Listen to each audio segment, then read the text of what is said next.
साल बाद। हेलो, हाँ रुद्र बोल, एक लड़के ने ट्रेन से नीचे उतरते हुए कहा। पीयूष कहाँ तक पहुंचे तुम लोग? रुद्र हम लोग गोंदिया स्टेशन पर पहुंच चुके हैं और यहाँ अनाउंसमेंट हो रही है, चावल नगरी में आपका स्वागत है। हाँ भाई वो तो होगी, आखिर हमारा गोंदिया चावल नगरी के लिए ही तो प्रसिद्ध है। हाँ देखते हैं कैसे चावल मिलते हैं तुम्हारे यहाँ। चल अब ये छोड़, ये बता अर्जुन, समीर और अनन्या सब तेरे साथ ही है ना? हाँ भाई हम सब साथ में ही है। तो सुन, तुम लोगों के लिए मैंने जिप्सी भेज दी है, राम काका आते ही होंगे तुम्हें लेने के लिए। उन्हीं के साथ यहाँ बलमा टोला तक आना है, अकेले गलती से ही मत आना। उनकी फोटो मैंने तुम्हें व्हाट्सएप पर भेज दी है, उन्होंने गले में लाल रंग का गमछा और धोती पहनी होगी।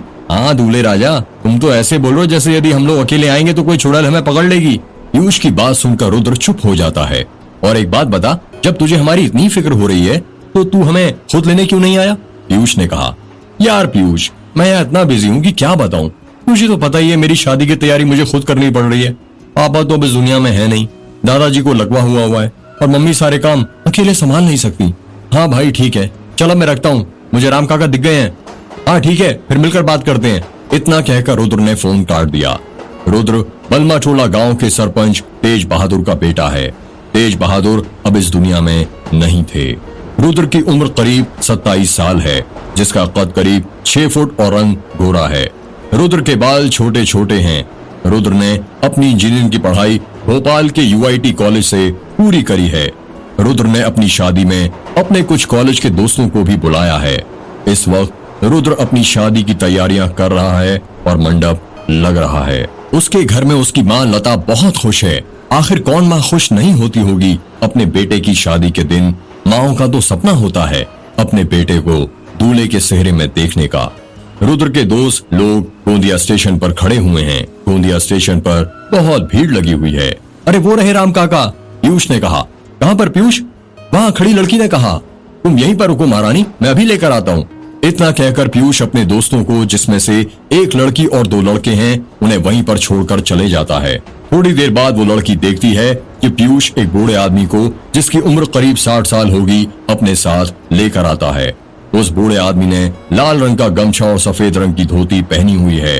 उस बूढ़े आदमी के सफेद रंग के बाल हैं और चेहरे पर कई झुर्रियां हैं। उसको देखने से ही लग रहा था कि वो रुद्र के घर का बहुत पुराना नौकर होगा।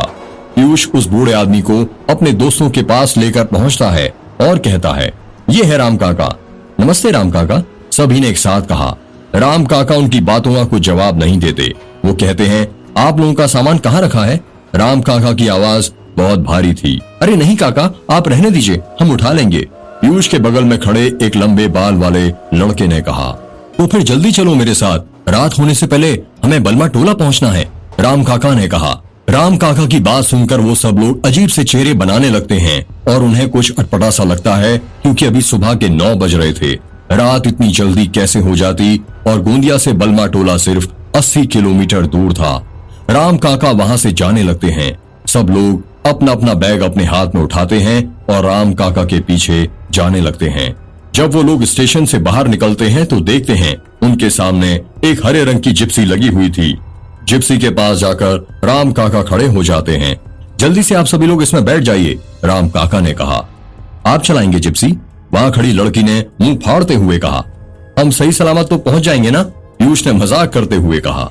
वो तो ऊपर वाला ही बता सकता है, राम काका ने कहा। राम काका की बात सुनकर वहां पर खड़े एक लंबे बाल वाला लड़का हंसने लगता है और कहता है, आप मजाक बहुत अच्छा कर लेते हैं काका। देखो भाई, मैं तो राम काका के साथ आगे बैठूंगा। पीयूष ने जिप्सी की आगे वाली सीट पर बैठते हुए कहा। 2 लड़के और एक लड़की पीछे वाली सीट पर जाकर बैठ जाते हैं। राम काका जिप्सी में बैठते हैं और जिप्सी स्टार्ट करने लग जाते हैं। रुद्र के दोस्त लोग जिप्सी में बैठकर राम काका के साथ बलमा टोला जा रहे थे। वो लोग रास्ते में ही थे कि तभी पीयूष ने कहा, आपके गांव में कोई रेस्टोरेंट है क्या? राम काका कोई जवाब नहीं देते। पीयूष फिर पूछता है, क्या आपके गांव में कोई अंग्रेजी शराब की दुकान है? राम काका फिर कोई जवाब नहीं देते। पीयूष की बात सुनकर उसके दोस्त लोग उस पर हंसने लग जाते हैं। मैंने सुना है कि 18 साल पहले बलमा टोला गांव के पास एक गांव था जिसका नाम था मेघ। वहां पर एक औरत को जिंदा जला दिया गया था, क्या ये सच है? पीछे बैठे हुए लंबे बाल वाले लड़के ने कहा, हाँ ये सच है। राम काका ने धीरे से कहा, फिर तो उसकी आत्मा भटक रही होगी उस गांव में। पीयूष ने हंसते हुए कहा, हाँ भटक रही है। राम काका ने गंभीर स्वर में कहा।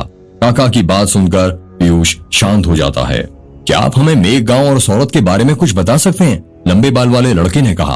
काका जिप्सी चलाते हुए कहते हैं, आज से 18 साल पहले बलमा टोला, दास गांव और मेघ गांव के सरपंचों और उनके कुछ साथियों ने मिलकर मेघ गांव की एक औरत को बरगद के पेड़ से बांधकर जिंदा जला दिया गया था।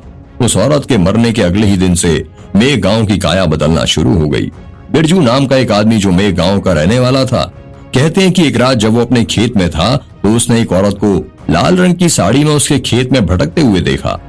उसने धीरे धीरे अपने कदम आगे बढ़ाए और उस औरत की तरफ जाने लग गया। उस औरत का चेहरा उसे नहीं दिख रहा था। बिरजू तेज तेज अपने कदम बढ़ाने लग गया। खेत में गेहूं की फसल लगी थी जिसकी कटाई होनी बाकी थी। बिरजू खेत के बीचों बीच से गुजर रहा था, जिस कारण उसके और गेहूं की फसल के टकराने की आवाज सुनाई दे रही थी। जब वो उस औरत के पास पहुंचा तो उसने देखा वो औरत अचानक वहां से गायब हो जाती है। ये देखकर बिरजू का सर चकरा जाता है। बिरजू खेतों के बीचों बीच खड़ा था।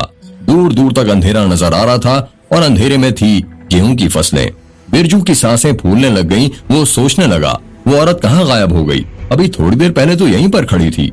वो ये सोच ही रहा था कि तभी उसे किसी चीज के जलने की गंध आने लग गई। जब उसने धीरे से पीछे मुड़कर देखा तो खेत के कोने से आग लगना शुरू हो गई थी। और फिर जब उसने सामने देखा तो उसके आग की फसलों में भी आग लग रही थी। देखते ही देखते उसके चारों तरफ अपने आप आग लग जाती है। बिरजू के पास भागने का कोई रास्ता नहीं था। वो चारों तरफ से फंस गया था। गांव वालों ने जब अपनी फसल जलने की आग देखी तो वो दौड़ते हुए आए। सारा गांव इकट्ठा हो गया। उस आग में उन्होंने सिर्फ बिरजू के जलने की चीखों की आवाज सुनी। गांव वालों ने बहुत कोशिश की आग बुझाने की, पर नहीं बुझा पाए। उस रात के बाद से बिरजू को किसी ने नहीं देखा। लोगों का कहना है कि फसलों के साथ बिरजू भी जलकर खाक हो गया था। जो गांव सबसे ज्यादा खेती के लिए जाना जाता था, उस गांव की फसलों में रातों रात पूरी आग लग गई थी। एक भी ऐसी फसल नहीं बची थी जिसमें आग ना लगी हो। सारे खेत जलकर राख हो गए थे। किसी को समझ नहीं आ रहा था कि ऐसा कैसे हुआ। सबके खेतों में एक साथ आग कैसे लगी। सबका मानना था कि ये काम उस औरत की आत्मा ने किया है। बिरजू की मौत के एक हफ्ते के बाद एक औरत अपने हाथों में मिट्टी का घड़ा पकड़े हुए कुएं के पास जाती है। वो कुएं के पास रखी बाल्टी को कुएं के अंदर डालती है। घिरनी के गोल गोल घूमने की आवाज सुनाई देती है और फिर टब से बाल्टी गिरने की आवाज सुनाई देती है। जब बाल्टी पानी से भर जाती है तो वो औरत वो पानी ऊपर खींचती है। बाल्टी ऊपर खींचते वक्त पानी की कुछ बूंदें बाल्टी में से कुएं के अंदर गिर जाती हैं। जब वो औरत वो बाल्टी ऊपर खींच लेती है तो वो देखती है कि उस बाल्टी का पानी काला था। उसको लगा शायद इस कुएं का पानी खराब हो गया है। फिर वो दूसरे कुएं के पास चली गई। जब उसने उस कुएं में से पानी खींचा तो उस कुएं का पानी भी काला निकला। उसके कुछ समझ में नहीं आ रहा था कि ऐसा कैसे हो रहा है। वो मेघ गांव के सरपंच धनपत राय के घर के सामने जो कुआं था उसके पास पहुंची। उसने कुएं के अंदर बाल्टी डाली और खींचने लगी। जब कुछ देर बाद बाल्टी ऊपर आई तो उसकी चीख निकल गई। वो जोर से चीखती है। उसकी आवाज सुनकर गांव के लोग इकट्ठा हो जाते हैं। उस बाल्टी के अंदर पानी नहीं था, बल्कि वो किसी के खून से भरी हुई थी। सब गांव वाले वो बाल्टी देखने लग जाते हैं और उनके बीच हलचल मच जाती है। अरे तो खून है, गांव के एक आदमी ने कहा। अरे पता नहीं कौन गिर गया कुएं के अंदर, गांव के किसी आदमी ने कहा। जल्दी करो, हो सकता है कि जिंदा हो, गांव के आदमी ने कहा। वहां पर खड़ा एक आदमी कुएं के अंदर छलांग लगाता है। धप से उसके कुएं में गिरने की आवाज सुनाई देती है। कोई रस्सी फेंको, कुएं के अंदर से उस आदमी की आवाज सुनाई देती है। कुछ लोग कुएं के ऊपर से कुएं के अंदर रस्सी फेंकते हैं। कुएं के अंदर जो आदमी था वो रस्सी पकड़ता है और कुएं के अंदर की लाश को उस रस्सी से बांध देता है और कहता है, अरे कोई ऊपर खींचो इसे। कुएं के ऊपर खड़े 4-5 लोग मिलकर वो रस्सी खींचने लगते हैं। वो लाश पूरी तरह पानी से भीग चुकी थी। जब वो लाश ऊपर आई तो वहां खड़े सभी लोगों को सांप सूंघ जाता है। वो लाश मेघ गांव के सरपंच धनपत राय की थी।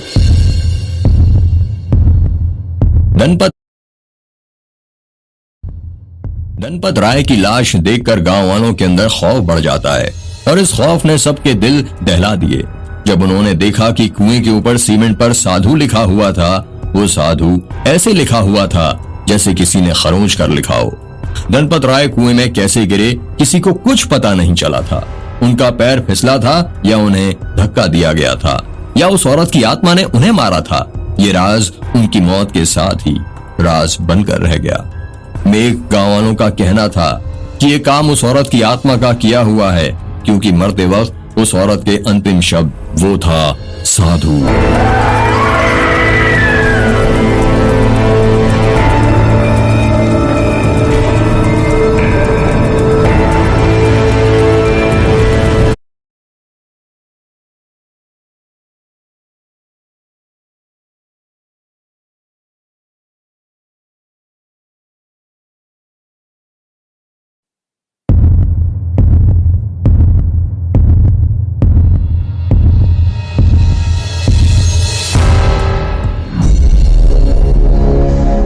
साधु साधु साधु।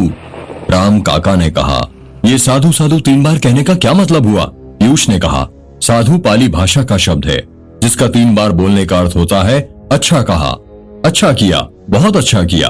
लंबे बाल वाले लड़के ने कहा, मतलब वो औरत जो जलकर मर गई थी वो पूरे मेघ गांव वालों से बदला ले रही है ये बोलकर कि तुमने मुझे अच्छा कहा, मेरे साथ अच्छा किया और बहुत अच्छा किया। जिप्सी में बैठी लड़की ने कहा, वो बदला नहीं इंतकाम ले रही है। वो पूछना चाहती है, जानना चाहती है कि क्यों जलाया गया था उसे, आखिर उसका कसूर क्या था। राम काका ने कहा, हाँ वो तो है, सरपंचों ने अच्छा नहीं किया उसके साथ। पीयूष ने कहा, उसका श्राप लगा है मेघ गांव को। राम काका ने कहा, कैसा श्राप? पीयूष ने जल्दी से पूछा। अंत्येष्टि संस्कार ना करने का श्राप। अंत्येष्टि संस्कार मतलब? पीयूष ने अपना सिर खुजाते हुए कहा, अंत्येष्टि का अर्थ होता है अंतिम यज्ञ।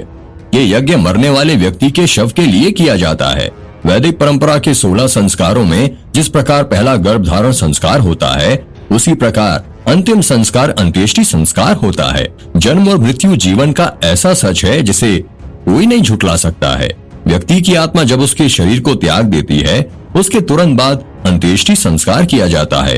हिंदू धर्म में इसे दाह संस्कार भी कहते हैं। बौद्धियन पितृ मेध सूत्र में अंत्येष्टि संस्कार के महत्व को बताते हुए ये कहा गया है, जात संस्करणम मृत संस्कारण माहूम, अर्थात जात कर्म आदि संस्कारों से मनुष्य पृथ्वी लोक को जीतता है और अंत्येष्टि संस्कार से परलोक पर विजय प्राप्त करता है। लंबे बाल वाले लड़के ने कहा। जिप्सी में बैठे सभी लोग लंबे बाल वाले लड़के को घूरने लगते हैं और सोचने लगते हैं, ये संस्कृत कब से बोलने लगा? राम काका जिप्सी की रफ्तार तेज करते हुए कहते हैं, बलमा टोला के सरपंच तेज बहादुर और दास गांव के सरपंच महेंद्र सिंह को जब पता चला कि धनपत राय अब इस दुनिया में नहीं रहे तो दोनों को बहुत बड़ा सदमा लगा। उन्हें समझ नहीं आया कि इतना हट्टा कट्टा दिखने वाला 33 साल का इंसान ऐसे अचानक कैसे मर गया। धनपत राय के शव को जलाने का सारा प्रबंध हो गया था। तीनों गांव के लोग इकट्ठा हो गए थे। धनपत राय का बेटा जिसकी उम्र करीब 10 वर्ष थी सफेद कुर्ता पहने अपने पिता के शव के पास खड़ा था। उसके आंखों में से एक भी आंसू नहीं निकला था। सब ये देखकर हैरान थे। पिता के गुजर जाने के बाद बेटे की जिंदगी तबाह हो जाती है, पर धनपत राय के बेटे के चेहरे पर एक भी ऐसे भाव नहीं थे। 4 लोग मिलकर धनपत राय के शव को उठाकर उसकी चिता पर रख देते हैं। पुजारी जी अपने हाथ की मशाल धनपत राय के बेटे को देते हैं और कहते हैं, बेटा अपने पिता को आखिरी बार देख लो और जीते वक्त जो बात नहीं कह पाए वो अब बोल दो। धनपत राय को बेटा पुजारी जी की बात का कोई जवाब नहीं देता। वो पुजारी जी के हाथ में से मशाल लेता है और अपने पिता की चिता की परिक्रमा करने लगता है। परिक्रमा करने के बाद वो अग्नि को धनपत राय के मुख के पास ले जाता है, जिससे चिता में आग आसानी से लग जाती है। अग्नि की स्थापना के लिए पुजारी जी ओम भूर्भुवस्सुः ध्वनि भूम्ना मंत्र का जाप करते हैं। धनपत राय की चिता धीरे धीरे जलने लग जाती है। धनपत राय का बेटा अपने पिता की जलती हुई चिता के पास खड़ा हुआ था। वो जलती हुई चिता को घूरे जा रहा था। ऐसा लग रहा था कि जैसे जलती हुई चिता में से वो प्रतिशोध की अग्नि को अपने अंदर कैद कर रहा है, जिसे वो जिंदगी भर के लिए जलाकर रखना चाहता है। धनपत राय की चिता आधी ही जली थी कि तभी आसमान में तेज बिजली चमकने लगती है और देखते ही देखते मौसम बदल जाता है। जिस आसमान में थोड़ी देर पहले कड़ी धूप थी, अब उस आसमान को काले बादलों ने घेर लिया था। ऐसा लग रहा था जैसे धनपत राय की चिता के ऊपर उस औरत का काला साया मंडरा रहा हो। 2 बड़े बादल आपस में टकराते हैं और जोर से घनघनाहट की आवाज उत्पन्न करते हैं। आसमान से बारिश की पहली बूंद आती है जो सीधे जाकर धनपत राय की चिता पर गिरती है और फिर धीरे धीरे तेज बारिश होने लगती है। अचानक से बारिश हो जाने के कारण गांव वालों में अफरा तफरी मच जाती है। कोई दाईं तरफ भागने लगता है तो कोई बाईं तरफ। थोड़ी ही देर में वो लोग शमशान घाट की एक छत के नीचे आकर खड़े हो जाते हैं। वो छत काफी बड़ी थी और टीन की थी। बारिश होने के बावजूद भी धनपत राय का बेटा अपने पिता की चिता के पास खड़ा था। वो बारिश में भीग चुका था। तेज बहादुर और महेंद्र सिंह ने कई बार बोला, बेटा छत के नीचे आ जाओ, पर धनपत राय का बेटा अपने पिता की बुझती हुई चिता के पास ही खड़ा रहा। धनपत राय की चिता बुझ चुकी थी। गर्मी के मौसम में बारिश होना एक आश्चर्यचकित करने वाली बात थी। उस वक्त आकाश में काले बादल ऐसे लग रहे थे जैसे वो औरत मेघ गांव वालों पर हंस रही हो। बादल आपस में टकराकर इतनी तेज गरज रहे थे कि उस वक्त वहां पर उपस्थित सभी लोगों की रूह कांप उठी थी। एक और बारिश थमने का नाम नहीं ले रही थी, तो वहीं दूसरी ओर धनपत राय का बेटा छत के नीचे आने को तैयार नहीं था। आसमान में बादल फट गए थे। पूरे दिन और सारी रात बारिश होती रही। अगले दिन जब बारिश रुकी तो सूरज की पहली किरण के साथ धनपत राय की चिता को फिर से जलाने की तैयारी की जाने लगी। धनपत राय के अर्ध जले शव को वापस से नई चिता पर रखा जाता है। जब धनपत राय के बेटे ने अपने पिता की चिता को फिर अग्नि दी तो उसमें आग नहीं लगती है। सब लोग देखकर ही हैरान हो जाते हैं कि आग लगाने के बावजूद भी लकड़ियों में आग क्यों नहीं लग रही है। सब गांव वालों में हड़कंप मच जाता है। वो एक दूसरे से कहते हैं, अरे ये क्या हो रहा है, ये तो अशुभ है। बहुत प्रयासों के बावजूद भी धनपत राय की चिता को आग नहीं लग पाती। शमशान के पुजारी जी मेघ बल माटोला और दास गांव के सबसे बड़े पंडित सुशालाचार्य को बुलाने के लिए कहते हैं। गांव के कुछ लोग पंडित सुशालाचार्य को बुलाने जाते हैं और उनको अपने साथ लेकर आते हैं। पंडित सुशालाचार्य की उम्र करीब 50 वर्ष होगी। उनके सफेद लंबे लंबे बाल और लंबी सी सफेद रंग की दाढ़ी थी। वो अपने सफेद लंबे बालों का जूड़ा बनाकर रखते थे। वो हमेशा भगवा रंग के कपड़े पहना करते थे। इसके पीछे का कारण ये था कि धार्मिक शास्त्रों के अनुसार सूर्य, चंद्रमा और अन्य ऊपरी वातावरण से आने वाली हानिकारक किरणें हमारे ऊपर पड़ती हैं। ऐसा माना जाता है कि भगवा रंग के कपड़े पहनने से ये दुष्प्रभाव शरीर पर कम पड़ता है। पंडित सुशलाचार्य के गले में हमेशा रुद्राक्ष की माला रहती थी। पंडित सुशलाचार्य धनपत राय के अर्ध जले शव के पास जाते हैं और अपनी पोटली में से एक कांच की छोटी सी बोतल निकालते हैं। कांच की बोतल के अंदर गंगा जल रखा हुआ था। पंडित सुशलाचार्य गंगा जल की कुछ बूंदें अपने हाथ में लेते हैं और तीन तवा प्रतिबंधामी रक्षे माचल माचल मंत्र पढ़ते हुए धनपत राय के अर्ध जले शव पर डाल देते हैं। गंगा जल की बूंदें जैसे ही धनपत राय के अर्ध जले शरीर पर गिरती हैं, उसमें से छन छन आवाजें निकलने लगती हैं। ठीक उसी प्रकार जैसे तब निकलती हैं जब कोई गर्म चीज को अचानक ठंडे पानी में डाल दी जाती है। सभी गांव वाले डरावना मंजर देखकर डर जाते हैं। पंडित सुशलाचार्य को भी आश्चर्य होता है। वो अपनी आंखें बंद करते हैं और कुछ समय के लिए ध्यान में लीन हो जाते हैं। 5 मिनट बाद वो अपनी आंखें खोलते हैं और कहते हैं, मेरे गांव को उस औरत का श्राप लगा है। उसकी मौत जल के मरने के कारण हुई थी। इसी वजह से मेरे गांव के अंदर अब किसी भी व्यक्ति की चिता को आग नहीं लगाई जा सकती। अब मरे हुए व्यक्ति को बस दफन ही किया जा सकता है। पंडित सुशलाचार्य की बात सुनकर गांव वालों में अफरा तफरी मच जाती है और वो एक दूसरे से कहने लगते हैं, अरे ये कैसे हो सकता है, हाँ ये कैसे हो सकता है। गांव के दूसरे आदमी ने कहा, लोगों के आवाजों की गूंज पूरे शमशान में गूंजने लगती है। ये तो हिंदू धर्म के विरुद्ध है। महागुरु पंडित सुशलाचार्य जी, यदि मृत्यु के बाद शव का अंतिम संस्कार नहीं किया गया तो धर्म भ्रष्ट हो जाएगा। शमशान घाट के पुजारी ने कहा, मुझे पता है, पर अब यही विधि का विधान है। उस औरत के श्राप को कोई नहीं रोक सकता, मैं भी नहीं।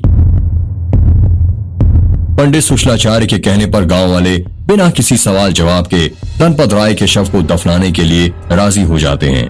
क्योंकि गांव में कोई भी पंडित सुशलाचार्य के विरुद्ध नहीं जाता था, उन्हें सरपंच से ऊपर की भी उपाधि प्राप्त थी।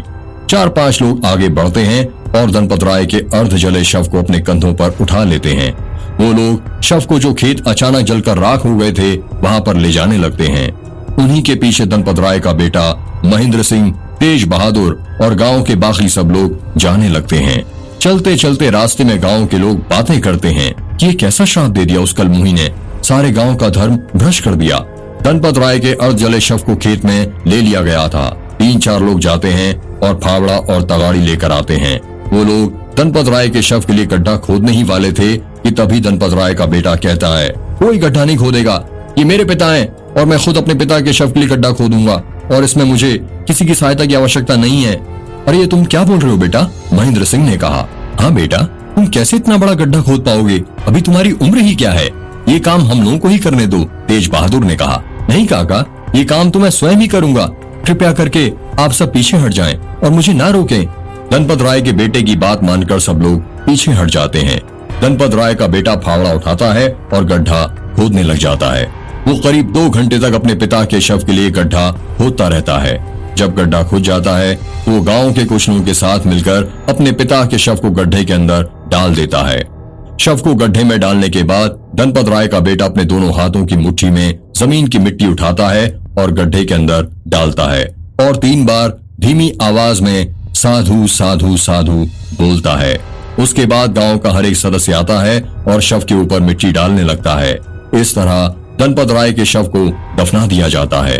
धनपत राय के अर्ध जले शव को दफनाने के बाद जब भी मेघ गांव में किसी की भी मौत होती तो उसकी लाश को जलाया नहीं जाता, बल्कि खेत में ही दफना दिया जाता था।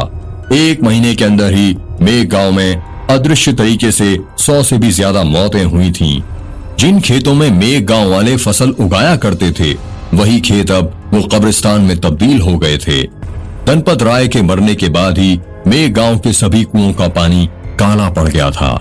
मेघ गांव वालों को अब पानी भरने के लिए बलमा टोला या दास गांव जाना पड़ता था।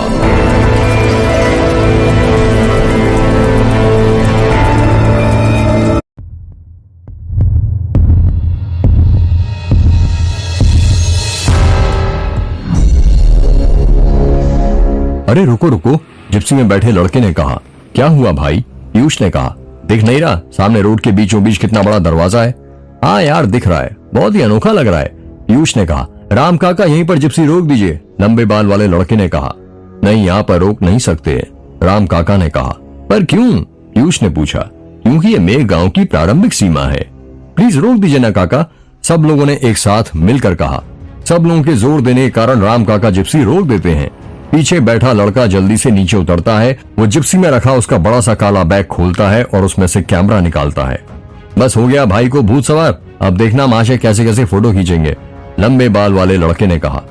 राम काका ने जिप्सी दरवाजे के ठीक सामने रोकी थी।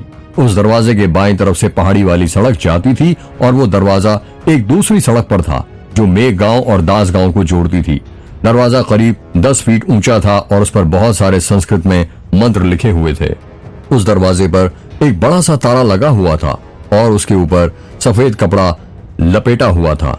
सफेद कपड़े के ऊपर लाल कुमकुम से स्वास्तिक का चिन्ह बना हुआ था। उस दरवाजे पर कई ताबीज, माता रानी की लाल चुनरी और रुद्राक्ष बंधे हुए थे। दरवाजे पर बंधे ताबीजों को देखकर लंबे बाल वाले लड़के ने कहा, ये ताबीज कैसे है राम काका? ये ताबीजों और इस दरवाजे की अलग कहानी है, राम काका ने कहा। लंबे बाल वाला लड़का दरवाजे पर लिखे मंत्र को पढ़ते हुए कहता है, अन्नत पुण्य फल कदम अत शांतिम प्रच्छम। इस मंत्र का प्रयोग तो तब किया जाता है ना जब किसी प्रेत आत्मा को कैद किया जाता है या कैद करना हो। राम काका इस सवाल का जवाब देते उससे पहले ही जिस लड़के के हाथ में कैमरा था उसने कहा, wow what a beautiful temple. Camera पकड़े हुए लड़के ने पहाड़ी की चोटी पर बने बड़े से मंदिर को देखते हुए कहा। सब लोग उस मंदिर को देखने लगते हैं। जिस दरवाजे के पास वो लोग खड़े थे वहां से पहाड़ी की चोटी पर का मंदिर छोटा सा दिख रहा था। वो नजारा बहुत सुंदर था। उस पहाड़ी पर वो मंदिर लोगों को अपनी ओर आकर्षित कर रहा था। वो मंदिर कौन सा है? लड़की ने पूछा। वो मेघनाथ मंदिर है, राम काका ने कहा। बड़ा ही अद्भुत मंदिर है, लंबे बाल वाले लड़के ने कहा। इसके पीछे भी एक कहानी है, पर फिर कभी सुनाऊंगा। आपके गांव का नाम बलमा टोला की जगह कहानी टोला होना चाहिए। यहाँ हर चीज के पीछे कहानी होती है, पीयूष ने हंसते हुए कहा। अब हमें देर हो रही है, रुद्र हमारा इंतजार कर रहा है, हमें चलना चाहिए, राम काका ने कहा। हाँ सही कहा आपने, उनके साथ वाली लड़की ने कहा। सब लोग जिप्सी में बैठ जाते हैं। राम काका जिप्सी स्टार्ट कर ही रहे थे कि तभी वो देखते हैं उनकी जिप्सी के पीछे के 2 टायर पंचर हो गए हैं। अरे ये कैसे पंचर हो गए? अब जिप्सी यहीं खड़ी थी तो ठीक थी, पीयूष ने कहा। मैंने कहा था ना, हमें यहाँ पर नहीं रुकना चाहिए, ये उसी औरत का प्रकोप है, राम काका ने कहा। सब लोग राम काका की ओर देखने लगते हैं और उन्हें घूरने लगते हैं। अब क्या हमें पैदल जाना पड़ेगा? जिप्सी में बैठी लड़की ने कहा। आप लोग यहीं रोकिए, मैं दास गांव से किसी मैकेनिक को लेकर आता हूँ, राम काका ने कहा। ये सुनकर पीयूष हंसने लगता है और कहता है, मैकेनिक? उसकी क्या जरूरत है? हम हैं तो मैकेनिकल इंजीनियर, पर सिर्फ नाम मात्र के। हम में से इंजीनियरिंग आती किसी को नहीं है। पीयूष की बात सुनकर सब लोग हंसने लग जाते हैं। हाँ राम काका सही कहा पीयूष ने, पर ये इंजीनियरिंग कमाल की चीज है। आपको इंजीनियरिंग भले ही ना सिखाए, पर ये जिंदगी जीने का तरीका सिखा देती है, लंबे बाल वाले लड़के ने कहा। आप सभी जिप्सी में ही बैठे रहना, कभी कोई बाहर मत निकलना, मैं बस थोड़ी देर में किसी को मदद के लिए लेकर आता हूँ। इतना कहकर राम काका जिप्सी से उतरते हैं और दास गांव की ओर जाने लगते हैं। अरे तुम्हें राम काका अजीब नहीं लगते कुछ? जिप्सी में बैठी लड़की ने कहा। सिर्फ राम काका नहीं, मुझे तो पूरा गांव ही अजीब लगता है। सुना नहीं तुमने कैसी कैसी छुड़ाने वाली कहानियां सुनाते हैं? पीयूष ने कहा। हाँ यार सही कहा, लड़की ने कहा। पता नहीं रुद्र यहाँ कैसे रहता है, पीयूष ने कहा। हाँ भाई मैं भी यही सोच रहा था, गले में कैमरा टांगे हुए लड़के ने कहा। पीयूष जिप्सी से नीचे उतरने लगा, तभी लंबे बाल वाला लड़का पीयूष का मजाक उड़ाते हुए कहता है, अरे नीचे क्यों उतर रहा है, जल्दी से ऊपर आ जा वरना वो चुड़ैल आ जाएगी। ये बात सुनकर सभी लोग हंसने लगते हैं। गले में कैमरा टंगा हुआ लड़का जिप्सी से नीचे उतरता है और बंद दरवाजे के पास जाकर चुपचाप खड़ा हो जाता है। वो लड़का उस दरवाजे को करीब 5 मिनट से घूरे जा रहा था। उसे उसके दोस्तों ने वहां पर ऐसे चुपचाप खड़ा देखा, उन्हें बहुत अजीब लगा। अरे ओ, वहां पर खड़ा होकर किसे घूर रहा है? लंबे बाल वाले लड़के ने पूछा। घूर नहीं रहा हूँ, सोच रहा हूँ। क्या सोच रहा है? पीयूष ने पूछा। यही कि इस दरवाजे के पीछे पता नहीं क्या होगा, हो सकता है कोई खजाना हो। खजाने का तो पता नहीं, पर सुना एक औरत की आत्मा जरूर भटक रही है, पीयूष ने हंसते हुए कहा। पीयूष की बात सुनकर सभी लोग हंसने लगते हैं। पर पता नहीं यार, क्यों बंद करके रखा है इस गांव को? मैं तो अपनी जिंदगी में पहली बार ऐसा देख रही हूँ जहाँ पर किसी गांव को बंद करने के लिए ऐसे बीचों बीच इतना बड़ा दरवाजा बनाया गया हो और ऊपर से इतने सारे ताबीज भी बांध दी गए हो, लड़की ने कहा। वो लोग आपस में बातें कर ही रहे थे कि तभी वहां पर राम काका अपने साथ दास गांव के एक मैकेनिक को लेकर आ जाते हैं। वो मैकेनिक जिप्सी का टायर निकालता है और उसका पंचर बनाने लगता है। आधे घंटे में वो पंचर बना देता है और टायर जिप्सी में लगा देता है। जिप्सी ठीक होने के बाद वो लोग पहाड़ी वाली सड़क के बलमा टोला जाने के लिए निकल पड़ते हैं। रुद्र सीढ़ियों पर चढ़कर गार्डन में अपनी शादी के मंडप का पर्दा लगा रहा था, तभी उसे जिप्सी के रुकने की आवाज सुनाई दी। जिप्सी की आवाज सुनकर वो सीढ़ियों पर से नीचे उतर जाता है। राम काका रुद्र के दोस्तों के साथ हवेली पहुंच गए थे। अरे तुम लोग आ गए? रुद्र ने अपने दोस्तों को देखते हुए कहा। क्यों, तुझे क्या लगा था हम लोग भटक जाएंगे? पीयूष ने इतना कहकर रुद्र को गले लगा लिया। रुद्र अपने साथी दोस्तों से बारी बारी गले मिल ही रहा था, तभी रुद्र की माँ अपनी देवरानी आयशा और आयशा के पति संतोष के साथ वहां पर आ जाती है। रुद्र की माँ की उम्र करीब 50 वर्ष है। विधवा होने के कारण वो अपनी मांग में सिंदूर नहीं लगाती हैं और बिल्कुल भी गहने नहीं पहनती, पर हाँ, सफेद साड़ी पहनने की जगह सिंपल हर रंग की साड़ी पहना करती हैं। रुद्र एक एक करके अपने दोस्तों को अपनी माँ, चाची और चाचाई से मिलाने लगता है। रुद्र ने अपने एक मोटे से दोस्त की ओर उंगली करते हुए कहा, जिसकी हाइट करीब 6 फुट है। माँ, इससे मिलिए, इसका नाम पीयूष है और खाने के सिवाय से कुछ नहीं आता है। देखिए इसकी तोंद कितनी बाहर निकली है। नहीं बेटा, ऐसे किसी का मजाक नहीं उड़ाते, रुद्र की माँ ने कहा। अब माँ, इससे मिलिए। रुद्र ने एक दुबले पतले गेहूं रंग के लड़के, जिसके बाल लंबे लंबे थे, जो उसकी गर्दन तक आते थे, उसकी ओर उंगली करते हुए कहा। इसका नाम अर्जुन है और ये बहुत बड़ा पत्रकार है टाइम्स हिंदुस्तान में। इसके नाम के बड़े बड़े कॉलम छपते हैं और सुना है बहुत जल्दी किताब भी लिखने वाला है। नमस्ते आंटी जी, अर्जुन ने रुद्र की माँ के पैर पड़ते हुए कहा। रुद्र ने एक सामने से लड़की की तरफ उंगली करते हुए कहा, अब इससे मिलिए। माँ, ये समीर है, ये एक फोटोग्राफर है और मेरी शादी के फोटो भी यही खींचेगा। देखिए साहबजादे ने अभी से अपने गले में कैमरा लटका कर रखा हुआ है। अरे वो तो बस ऐसे ही, वो रास्ते में हमें एक बड़ा दरवाजा दिख गया था तो उसकी फोटो खींचने के लिए मैंने अपना कैमरा निकाल लिया और रास्ते में खींचने लग गया। इसका मतलब तुम वो दरवाजे के पास रुके थे? रुद्र के चाचा संतोष ने हैरानी के साथ कहा। हाँ, वो समीर अपनी बात पूरी कर पाता उससे पहले ही रुद्र की चाची आयशा ने राम काका को आवाज लगाते हुए कहा, राम काका, अरे ओ राम काका। राम काका भागते हुए आते हैं और कहते हैं, क्या हुआ छोटी मालकिन, आपको क्या जरूरत थी जिप्सी में गांव के प्रारंभिक दरवाजे के पास रोकने की? आयशा ने चिल्लाते हुए कहा। वो मालकिन, मैं तो मना ही कर रहा था, वो बच्चे खुद जिद करने लगे। बच्चे तो नए आए हैं, आप तो पुराने हैं ना, उन्हें क्या पता यहाँ आसपास कैसी कैसी बलाएं घूमती रहती हैं। हाँ राम काका, आपको थोड़ा तो समझना चाहिए था ना, संतोष ने कहा। छोटे सरकार, गलती हो गई, अगली बार से ध्यान रखूंगा। कोई बात नहीं राम काका, रुद्र की माँ ने कहा।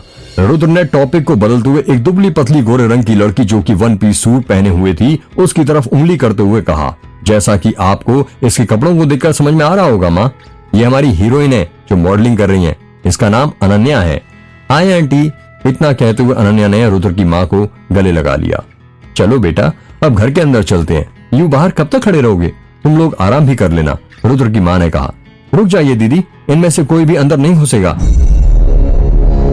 आयशा ने कहा। क्या हुआ आयशा? रुद्र की माँ ने कहा। आपको दिख नहीं रहा, ये बाहर से आए हैं, पता नहीं बाहर की कौन सी बला लेकर आए हैं, आयशा ने कहा।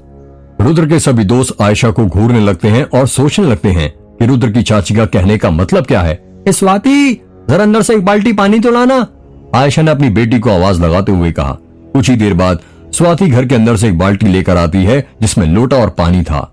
स्वाति की उम्र करीब 16 वर्ष है और वो आयशा की इकलौती बेटी है। ये लो माँ, स्वाति ने पानी की बाल्टी अपनी माँ आयशा को देते हुए कहा। अरे मुझे क्या देती है, दिख नहीं रहा ये लोग बाहर से आए हैं, इन्हें दे। आप सभी लोग यहीं पर अपने चप्पल जूते निकालिए और हाथ पैर धोकर ही घर के अंदर जाना। पर ऐसा क्यों? अनन्या ने मुंह बनाते हुए कहा। ऐसा इसलिए किया जाता है क्योंकि ऐसी मान्यता है, यदि आप कहीं बाहर से आए हैं तो आपको हाथ पैर पानी से धोकर ही घर के अंदर जाना चाहिए। जिससे यदि बुरी शक्तियां आपके साथ हो तो वो घर के बाहर ही रह जाएंगी। अर्जुन ने कहा, क्या बात कर रहा है अर्जुन? समीर ने कहा, वो सही कह रहा है। रुद्र के चाचा संतोष ने कहा। रुद्र के सभी दोस्त अपने जूते निकालते हैं और हाथ पैर धोने लगते हैं। सबके हाथ पैर धुल चुके थे। चलो बच्चों, अब जल्दी से घर के अंदर चलो, तुम लोग थक गए होगे ना, और भूख भी लगी होगी। रुद्र की माँ ने कहा, हाँ आंटी जी, सही कहा आपने, मुझे तो तभी भूख लग गई थी जब मैं गोंदिया स्टेशन पर उतरा था। पीयूष ने कहा, पेटू तुझे तो लगेगी ना, तू 5 लोगों का खाना जो एक साथ खा लेता है। अनन्या ने कहा। इतना सुनते ही सब हंसने लगते हैं और अंदर जाने लगते हैं। रुद्र की एक बहुत बड़ी सफेद रंग की हवेली थी जो बहुत ज्यादा अद्भुत थी। ऐसा लग रहा था जैसे बहुत पुरानी हो, पर अभी भी वो चमक बरकरार थी, जो तब होगी जब बनी होगी।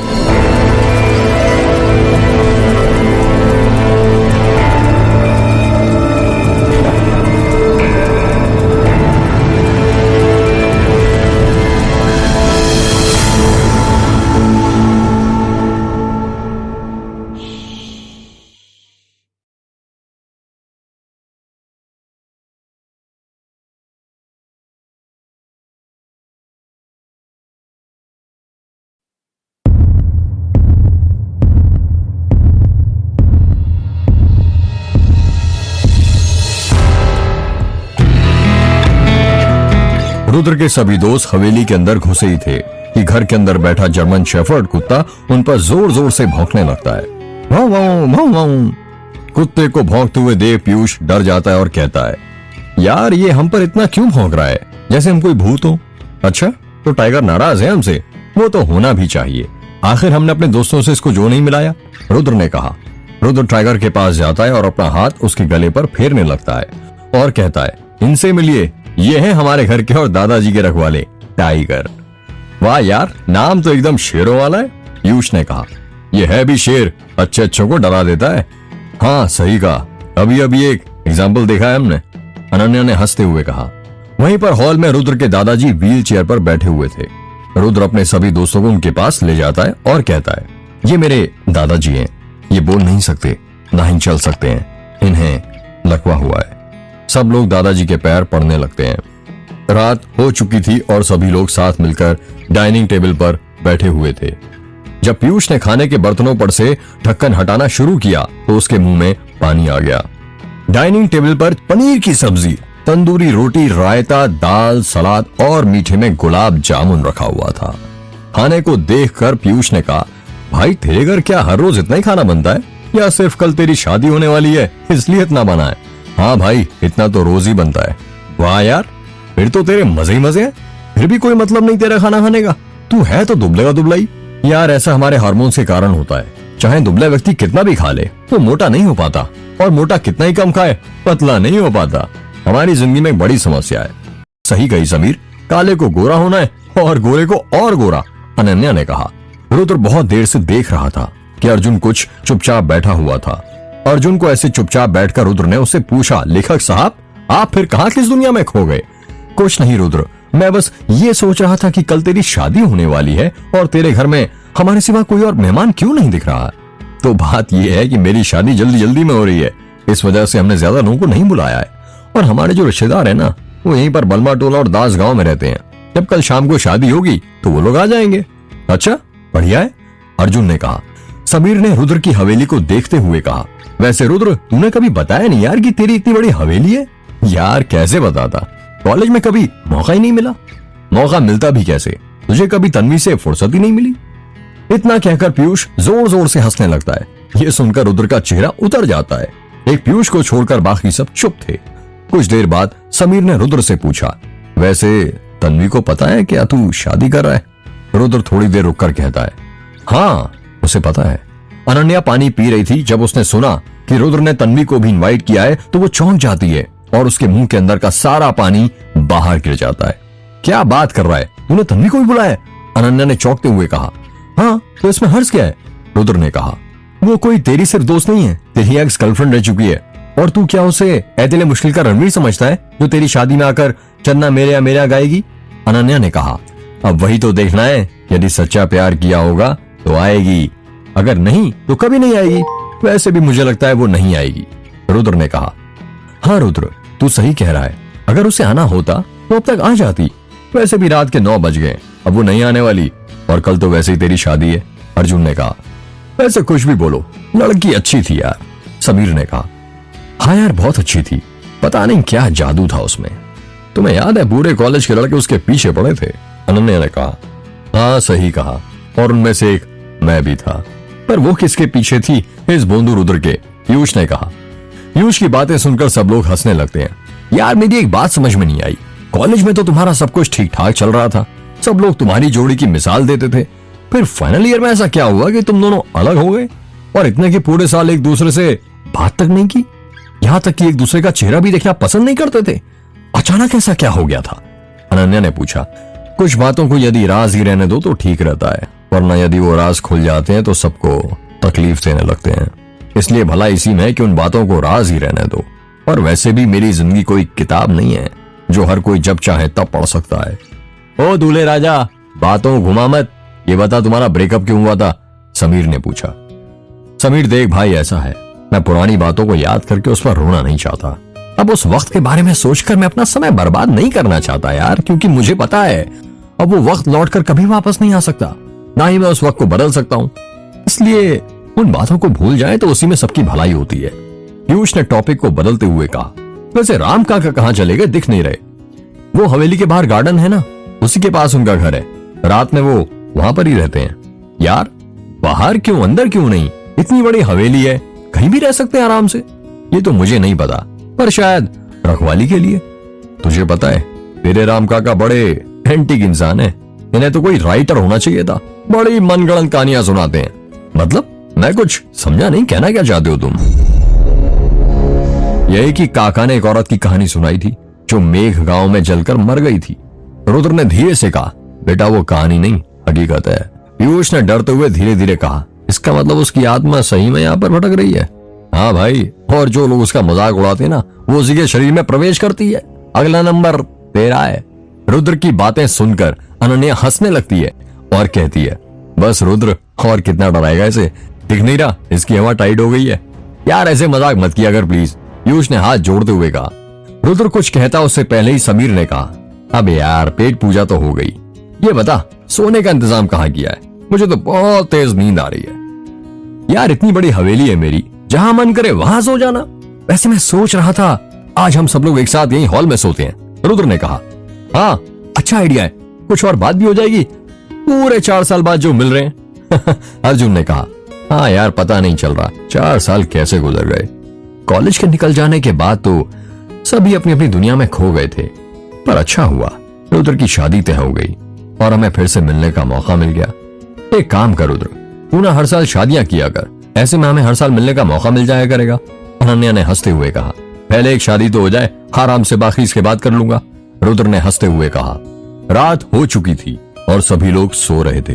अनन्या सोफे पर सो रही थी और बाकी सब लोग लड़के नीचे सो रहे थे। तभी पीयूष की नींद खुलती है और वो हवेली में लगी एक एक करके टन टन टन 12 घंटे बजने की आवाज सुनाई देने लगती है। थोड़ी ही देर बाद उसे पायल बजने की आवाज सुनाई देती है। पीयूष को लगता है ये उसका वहम है, पर फिर थोड़ी देर बाद उसे किसी की पायल बजने की आवाज सुनाई देती है। पायल की आवाज अब ऐसे आ रही थी जैसे कोई लड़की पायल पहनकर भाग रही हो। छन छन छन छन। पीयूष को डर लगने लगता है। उसके बगल में ही समीर सो रहा था। वो समीर को अपना हाथ मारकर उठाता है। समीर, समीर उठ, उठ, समीर उठ। क्या हुआ मोटे? समीर ने नींद नहीं कहा। वो किसी लड़की की पायल बजने की आवाज आ रही है, पीयूष ने डरते हुए कहा। तो मैं क्या करूं भाई, तू उठकर जरा देख लेना, मुझे बहुत डर लग रहा है। यार तू भी ना बहुत डरता है। समीर उठ जाता है और पीयूष को अपनी बाहों में भरते हुए प्यार से कहता है, क्या हुआ मेरे बाबू को डर लग रहा है? इतना कहकर समीर जोर जोर से हंसने लगता है। तभी कोई जोर जोर से दरवाजा पीटने लग जाता है। खट खट खट खट खट। यह आवाज सुनकर समीर और पीयूष डर जाते हैं। वो दोनों डर डर कर बाकी सबको उठा लेते हैं। बस रुद्र अभी भी सो रहा था। हल्ले की आवाज सुनकर रुद्र सोते हुए ही कहता है, क्या हुआ यार, इतनी रात को क्यों हल्ला कर रहे हो? वो कोई दरवाजा खटखटा रहा है, पीयूष ने डरते हुए कहा। क्या? रुद्र ने चौंकते हुए अपनी आंखें खोली और अपनी जगह पर खड़ा हो गया। हल्ले की आवाज सुनकर रुद्र की माँ, आयशा, संतोष और श्वेता नीचे आ जाते हैं। क्या हुआ रुद्र, ये हल्ला किस बात का हो रहा है? रुद्र की माँ ने कहा। वो माँ कोई दरवाजा खटखटा रहा है। क्या, इतनी रात को? आयशा ने चौंक कर कहा। अनन्या कहती, यार आप सब लोग तो ऐसे डरे हो जैसे दरवाजे के पास कोई चुड़ैल खड़ी हो। रुको मैं देखती हूँ कौन है। तभी आयशा अनन्या की बात को बीच में ही काटते हुए कहती है, नहीं अनन्या चुप हो जाओ, गलती से भी उसे आवाज मत देना वरना अनर्थ हो जाएगा। क्या? अनन्या ने चौंकते हुए कहा। हाँ अनन्या, बुरी शक्तियों से कभी पूछना नहीं चाहिए कि कौन है, वरना वो घर के अंदर प्रवेश कर लेती है। अर्जुन ने कहा। ये कैसी बात कर रहे हो अर्जुन, तुमने किताबें नहीं पढ़ी हैं क्या? तंत्र शास्त्र की किताब का ये पहला नियम है, अर्जुन ने कहा। तुम्हें नहीं पता अनन्या इस गांव के बारे में यहाँ क्या क्या होता है? आयशा ने कहा। देखिए मौसी जी, मुझे नहीं पता आपके गांव के बारे में, पर यदि आप लोग जल्दी दरवाजा नहीं खोले तो मैं खोल दूंगी, अनन्या ने गुस्से में बोला। ठीक है मैं खोलता हूँ, रुद्र ने कहा। नहीं बेटे तुम रहने दो, रुद्र की माँ ने कहा।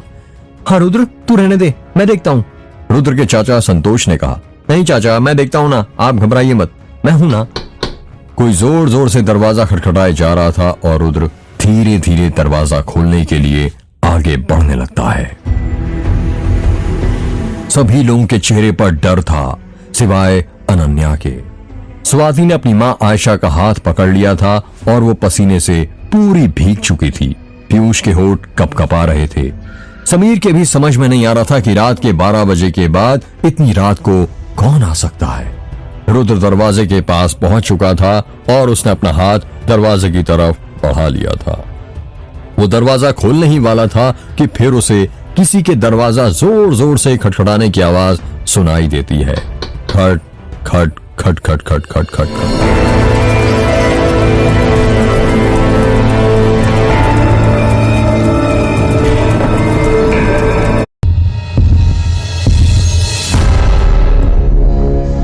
रुद्र दरवाजे तक पहुंच चुका था। रुद्र की दिल की धड़कनें तेज होने लगती हैं। रुद्र अपना हाथ आगे बढ़ाता है और दरवाजा खोलता है। जब रुद्र ने दरवाजा खोला तो उसका मुंह खुला का खुला रह जाता है। सब लोग ये जानने के लिए उत्साहित हो जाते हैं कि कौन है गेट पर। रुद्र को अपनी आंखों पर भरोसा नहीं हो रहा था। उसके सामने दुबली पतली सी तन्वी खड़ी थी जो सफेद कुर्ती पहनी हुई थी और गर्दन में उसने काले रंग का स्कार्फ बांधा हुआ था। कानों में छोटे छोटे झुमके और माथे पर छोटी सी बिंदी। उसने अपने हाथों में पिंक कलर का बड़ा सा बैग पकड़ा हुआ था जिसमें उसका सामान रखा था। पूरे 4 साल बाद रुद्र तन्वी को देख रहा था। वही रूप, वही रंग, वही श्रृंगार। उसमें जरा सा भी बदलाव नहीं आया था। तन्वी भी रुद्र को देखते ही जा रही थी, कुछ भी नहीं बोल रही थी। ऐसा लग रहा था जैसे दोनों अपने कॉलेज के पुराने दिनों में खो गए हों। दोनों ही एक दूसरे की आंखों में देखते जा रहे थे। कौन है बेटा, कौन आया इतनी रात को? रुद्र की मां ने कहा। मां तन्वी आई है। जब रुद्र के दोस्तों ने सुना कि तन्वी आई है तो वो हैरान हो जाते हैं क्योंकि किसी को भी उम्मीद नहीं थी कि वो आएगी। कौन तन्वी बेटा? मां मेरे कॉलेज में पढ़ती थी। अच्छा, रुद्र की मां ने कहा। अब तुम तन्वी को ताकते ही रहोगे या अंदर भी बुलाओगे? अनन्या ने कहा। अरे हाँ बुला ही रहा हूं, मैं भूल गया था। आओ तन्वी आओ, रुद्र ने हकलाते हुए कहा। तन्वी घर के अंदर आती है। कैसी हो तन्वी? समीर ने कहा। ठीक हूं। तुम इतनी रात में क्यों आई, दिन में क्यों नहीं आई? अनन्या ने पूछा। वो मेरी ट्रेन समता एक्सप्रेस मिस हो गई थी, फिर मैं भगत की कोठी से आई तो वहां लेट हो गई, जिस कारण मुझे आने में देर हो गई। अच्छा, फिर स्टेशन से अकेले कैसे आई इतनी रात में? रुद्र की मां ने पूछा। जब मैं गोंदिया स्टेशन उतरी तो वहां से मुझे ऑटो मिल गया जिसने मुझे दासगांव तक छोड़ दिया। और फिर दासगांव से कैसे आई? दासगांव से बलमा टोला तक तो 40 किलोमीटर लंबा रास्ता है ना, आयशा ने कहा। दासगांव में खड़े खड़े मुझे बहुत देर हो गई थी, कोई ऑटो मुझे नजर ही नहीं आ रही थी। 8 बजे गांव में ऐसा लग रहा था जैसे रात के 12 बज गए हों। तन्वी अपनी बात पूरी करती उससे पहले ही तन्वी की बात को काटते हुए समीर ने कहा। फिर क्या तुम इतने दूर पैदल चल कर आई हो? समीर की बात सुनकर तन्वी हंसने लगी और कहने लगी, मुझे मरना थोड़ी है इतनी दूर पैदल चलकर। फिर कैसे आई? अर्जुन ने पूछा। वो जब मैं दास गांव में खड़ी थी तो एक अंकल मुझे दिख गए। उन्होंने मुझसे पूछा, बेटा तुम्हें कहाँ जाना है? तो मैंने बताया कि मुझे बलमा टोला जाना है। तो उन्होंने कहा कि मुझे भी वहीं जाना है, चलो मैं तुम्हें छोड़ देता हूँ। तो फिर मैं उन्हीं के साथ यहाँ तक आ गई। क्या बात कर रही हो तुम? नाम क्या था उस आदमी का? आयशा ने कहा। वो तो मैंने पूछा ही नहीं, पर उनकी बाइक पर बिरजू लिखा था। शायद यही नाम हो उसका। क्या बिरजू? बिरजू? सबने हैरानी के साथ कहा। हे भगवान, ये क्या हो गया? इसका साया ले आई अपने साथ। आयशा ने चिल्लाते हुए कहा। क्या हुआ? आप सब लोग ऐसे हैरान क्यों हो रहे हो? जिस बिरजू की तुम बात कर रही हो उसको 17 साल पहले उस औरत ने जलाकर मार दिया था, संतोष ने कहा। क्या? तन्वी ने हैरानी के साथ कहा। तुम यहीं रुकना, मैं अभी आती हूँ। आयशा ने इतना कहा और वो रसोई घर की तरफ जाने लगी। आयशा रसोई घर में जाती है और 3-4 लाल खड़ी मिर्ची एक डब्बे में से निकालती है। वो राई के डिब्बे में से 7 दाने राई के और 7 छोटी छोटी नमक की डेली नमक के डिब्बे में से निकालती है और वापस से सब लोगों के पास हॉल में चली जाती है। तन्वी अभी भी वहीं पर खड़ी थी जहां पर वो पहले खड़ी थी। आयशा उसके सामने जाकर खड़ी हो जाती है और अपने बाएं हाथ की मुट्ठी में बंधे मिर्ची, राई और नमक से तन्वी की नजर उतारने लगती है। जब आयशा ने पहली बार नजर उतारी तो सभी लोग उसे घूरने लगते हैं। किसी के भी समझ में नहीं आ रहा था कि आयशा क्या कर रही है। तन्वी ये देखकर पसीने से पूरी तरह भीग जाती है। आयशा 7 बार अपना हाथ तन्वी के सिर के ऊपर से घुमाती है। जब 7 बार नजर उतार कर हो जाता है तो आयशा रसोई घर में जाती है और उस उतारे को गैस पर जला देती है। ये सब क्या था? अनन्या ने कहा। ये उतारा है, ऐसा नजर उतारने के लिए किया जाता है। कहा जाता है इससे बुरी शक्ति यदि आपके पीछे पीछे आपके घर तक आई हो तो वो वापस चली जाती है। अर्जुन ने कहा। यार इस गांव में कितना अंधविश्वास भरा पड़ा है, अनन्या ने कहा। जैसे ही ये बात अनन्या ने कही, आयशा रसोई घर में से आ जाती है और ये बात सुन लेती है और कहती है, क्या कहा? अंधविश्वास? तुम्हें ये अंधविश्वास लग रहा है? तो जाकर देखो रसोई घर में, तुम्हें ही पता होगा कि मिर्ची और राई जलने पर खेव आती है, और इसमें से एक भी खेव क्यों नहीं आई? आयशा अपने सिर पर हाथ रखते हुए कहती है, अब पता नहीं ये कौन सी बला लेकर आई है ये लड़की। वैसे तन्वी बेटा, तुम हमें कॉल भी तो कर सकती थी, हम भेजे थे किसी को तुम्हें लेने के लिए, रुद्र की माँ ने कहा। वो आंटी जी, मैं जब भी ट्रेन में सफर करती हूँ तो मुझे गाने सुनने का बहुत शौक है। इसी वजह से मेरी मोबाइल की बैटरी दास गांव में खत्म हो गई और वहां मुझे कोई कनेक्शन ही नहीं मिला जहां पर मैं मोबाइल चार्ज कर सकती थी। कोई सी भी दुकान नहीं खुली थी। कोई बात नहीं बेटा, पर आगे से अब याद रखना, तुम्हें नहीं पता हमारे गांव में क्या क्या होता है। चलो अब तुम थक गई होगी, आराम कर लो। इतना कहकर रुद्र की माँ अपने कमरे में चली जाती है। रुद्र की माँ के जाने के बाद आयशा, स्वाति और संतोष भी अपने कमरे में चले जाते हैं। पीयूष ने मामले की गंभीरता को बदलते हुए कहा, तुम तो जरा भी नहीं बदली तन्वी, पूरी वैसी की वैसी दिखती हो जैसे कॉलेज के दिनों में दिखती थी। वही सूट, गले में वही स्कार्फ पहनने का तरीका। कैसे बदलती मैं? वक्त और हालातों ने मुझे बदलने ही नहीं दिया। वैसे भी ये रिश्ते थोड़ी हैं जो पल भर में बदल जाते हैं। तन्वी की बात सुनकर समीर समझ जाता है ये तंज रुद्र के लिए कहा गया है। बात को बदलकर समीर कहता है, वैसे एक बात बताओ तन्वी, तुम ये स्कार्फ हमेशा अपने गले में क्यों पहने रखती हो? कॉलेज के दिन में, यहाँ तक कि अपने फेयरवेल के दिन भी तुमने ये पहन रखा था। आखिर क्या राज है इसका? तन्वी ने अपने गले में पहने हुए स्कार्फ को हाथ लगाया और उसे ठीक करते हुए कहा, बस आदत है बचपन से और मुझे अच्छा भी लगता है। मैं थोड़ी इंसानों की तरह अपनी पसंद बदलती नहीं रहती हूँ। बस एक बार जिसे अपना लिया तो अपना लिया और एक बार जिसे ठुकरा दिया तो बस ठुकरा दिया। हाँ सही कहा, कोई प्यार के लिए अपना सब कुछ ठुकरा देता है और कोई दुनिया के लिए अपने प्यार को ठुकरा देता है। रुद्र ने तन्वी की आंखों में देखते हुए कहा, वैसे यदि तुम दोनों को एक दूसरे को ताने ही देने थे और झगड़ा ही करना था तो मोबाइल पर भी कर सकते थे, क्यों मिलने की क्या जरूरत थी? अनन्या ने कहा, वो किसी का कोई सामान मेरे पास छूट गया था कई सालों से, वही वापस करने आई हूँ। वैसे आजकल क्या कर रही हो तुम? पीयूष ने पूछा। मैं रायपुर में अदानी पावर प्लांट है ना, वहां पर जॉब कर रही हूँ। यार तेरा और रुद्र का बढ़िया है, दोनों मैकेनिकल इंजीनियर बने हो और उसी फील्ड में काम कर रहे हो। हमारी तरह नहीं कोई फोटोग्राफर, कोई राइटर तो कोई मॉडल और कोई पीयूष की तरह नल्ला, अनन्या ने कहा। अनन्या की ये बात सुनकर सब हंसने लगते हैं। तुझे याद है जब हम सबका लास्ट ईयर चल रहा था तो मेरा और तेरा मेजर प्रोजेक्ट का एक ही ग्रुप था और ये मोटे पीयूष और अर्जुन का एक अलग ग्रुप था। ये दोनों वो पुराने भोपाल की सिटी की गलियों में अपना मेजर प्रोजेक्ट खरीद कर लाए थे और पकड़े गए थे। एचओडी सर ने झट से पकड़ लिया था। वो भी क्या दिन थे ना यार। याद है एचओडी सर ने सबसे ज्यादा तेरी और रुद्र की तारीफ की थी। तुम दोनों का ही प्रोजेक्ट बड़ा अच्छा था। क्या था वो?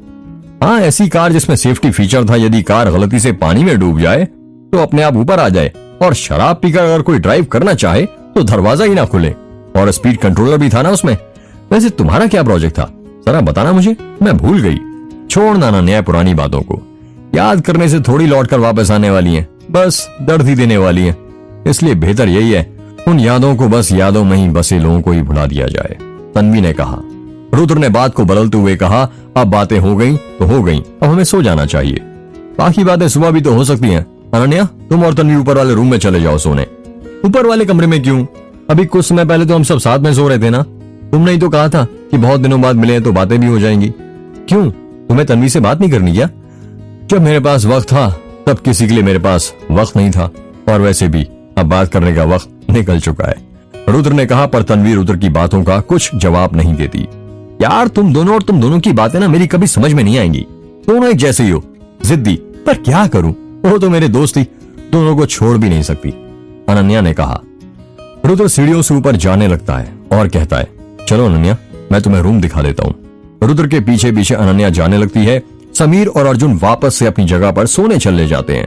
तन्वी भी अनन्या के पीछे जाने ही वाली थी कि तभी पीयूष तन्वी को रोकता है और कहता है, रुको तन्वी जरा। पीयूष की बात सुनकर तन्वी रुक जाती है। तन्वी, एक बात पूछूं? हाँ पूछो ना पीयूष। पीयूष घबराते हुए कहता है, वो जब तुम दास गांव से यहाँ पर आ रही थी और जिसने तुम्हें लिफ्ट दी थी, क्या तुमने उसका चेहरा देखा था? नहीं, वो तो मैं नहीं देख पाई, उसने अपने चेहरे को कवर करके रखा हुआ था और ऊपर से अंधेरा इतना था कि मैं कुछ देख ही नहीं पाई। अच्छा कोई बात नहीं। तन्वी अपना बैग उठाती है और सीढ़ियां चढ़ने लगती है। वो एक दो ही सीढ़ियां चली थी कि तभी वो वापस पीछे मुड़ती है और कहती, पीयूष 2 मिनट, याद आया। तन्वी की आवाज सुनकर पीयूष पीछे पलट कर देखता है और कहता है, क्या? वो मैंने उन अंकल का हाथ देखा था, वो जला हुआ था।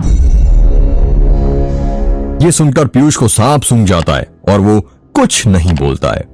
पीयूष को चुप देखकर तन्वी पीयूष से पूछती है, क्या हुआ पीयूष, तुम एकदम चुप क्यों हो गए? पीयूष थोड़ी देर रुककर कहता है, कुछ नहीं।